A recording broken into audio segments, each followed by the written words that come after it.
Alright, can we all agree that airport security is one of the most unpleasant parts of travel? I mean, everyone's stressed, the TSA agents always look a little annoyed, and one tiny mistake can make you miss your flight. But what if I told you it doesn't have to be that scary? As a frequent traveler and a compulsive Googler, I've made a list of airport secrets you probably didn't know. And trust me, these tips will make your next trip to the airport way less stressful. Number 12. The secret to storing frozen liquids. First up, storing liquids. If you want to bring a large liquid through security, like a whole water bottle, you can freeze it. Frozen liquids are allowed through the checkpoint, and there's one rule though, they must be completely frozen to meet TSA's requirements. The rule is, if frozen liquids are partially melted, slushy, or have a liquid at the bottom of the container, they must meet the 311 liquid requirements. Number 11. Chatty security personnel are testing you. Ever met a chatty person behind the desk at the airport? The pleasant conversation at the desk may be a test. Now, I don't want you to make you overly cynical, but the next time a TSA agent gets chatty with you, it might not be because she finds you fascinating. Instead, it could be a behavior inspection technique. A lot of times, it's a subtle test to see if you are a suspicious character. Number 10. They have secret agents on board. Now, here's something that most people don't know. Some flights have undercover Federal Air Marshals on board. These are highly trained law enforcement officers from the TSA. Their main goal is to maintain the safety and security of everyone on board by preventing any potential criminal activity or terrorist threats. These guys work 365 days a year, blending in with passengers on domestic and international flights. And don't take them lightly. Their training is intense because they need to be prepared to handle any situation that might pop up on a flight. Number 9. They have profilers too. Most airports have specific experts called profilers, and these people practice what's called SPOT, or the screening passengers by observation technique. They carefully analyze facial expressions, gestures, and behavior to detect suspicious people. Their job is to notice the nonverbal signs of anxiety, such as people licking their lips, itching, or looking around a lot. Yep, overly nervous people are a red flag for these people. If a profiler notices a person acting in a weird or off way, they can invite them for an inspection where they can talk to a person to find out more about them. Profilers work in both the main halls and in passport control. The typical question they ask is, what's the purpose of your visit? Then they can check the person's reaction to this question. No matter how reserved the passenger is, if they have something to hide, TSA officers will find out about it, thanks to the tiniest cues in people's behavior. And this check isn't just limited to people. Before your luggage even gets on the plane, it goes through 5 security levels, and one of them, besides scanning the contents, includes being checked by a special dog that can sniff out dangerous chemicals. It's a well-known fact that a dog's nose is much stronger than any human. And in fact, dogs can distinguish smells from 10,000 to 100,000 times better than people do.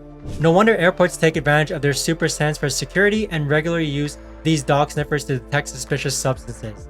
What's really cool is that you can even distinguish a detection dog from its civilian siblings.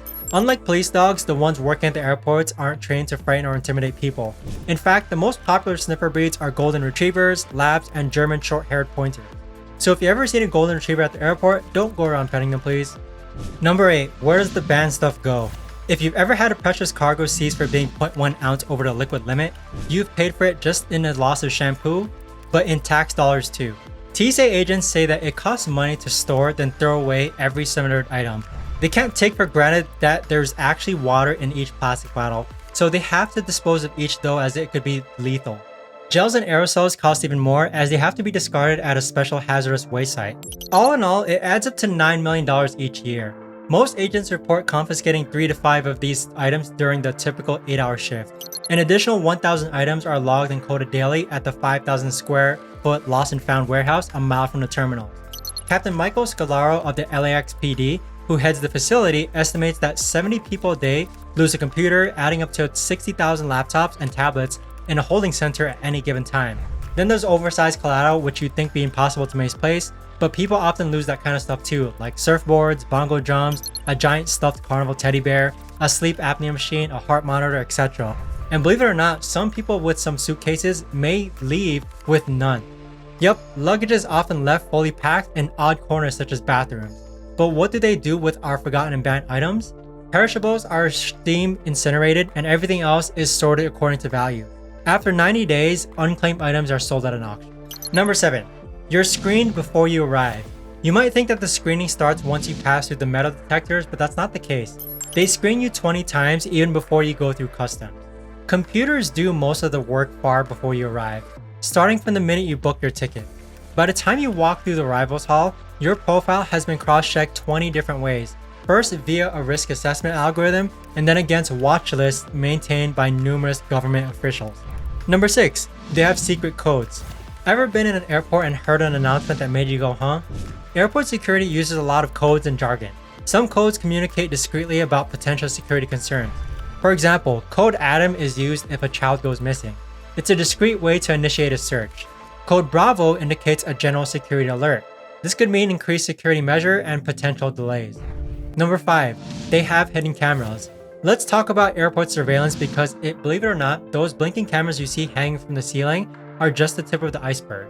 Airports are equipped with a huge network of hidden cameras, sensors, and facial recognition technology that most travelers are completely unaware of.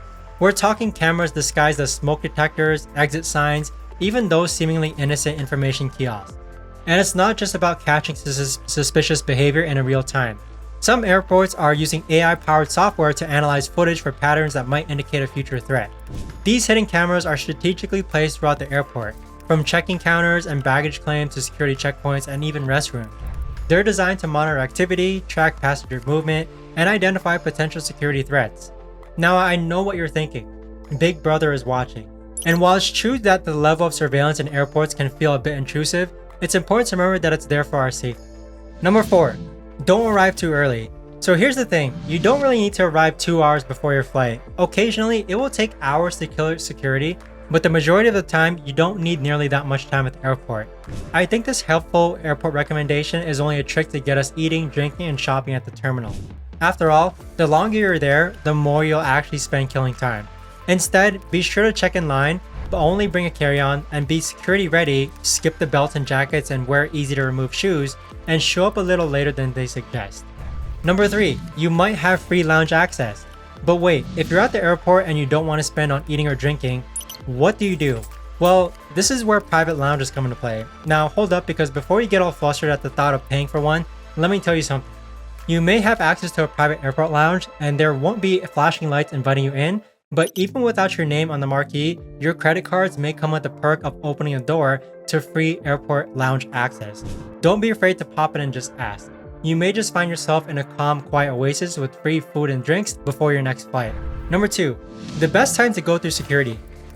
Timing is everything, especially when it comes to navigating the airport. If you're strategic about when you go through security, you can often avoid the dreaded rush hour and breeze through the minimal wait times. Generally speaking, the busiest times at airport security are early morning, lunchtime, and evening. This is when most flights are departing and arriving, so it makes sense that the security lines would be longer during these times. If you're flexible with your travel plans, try to book flights that depart during off-peak hours like mid-morning or late afternoon.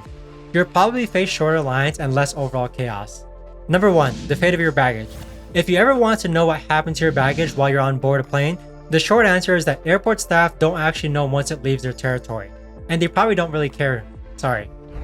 Baggage is sorted automatically. Scanners scan the barcode and sort the baggage according to its next destination.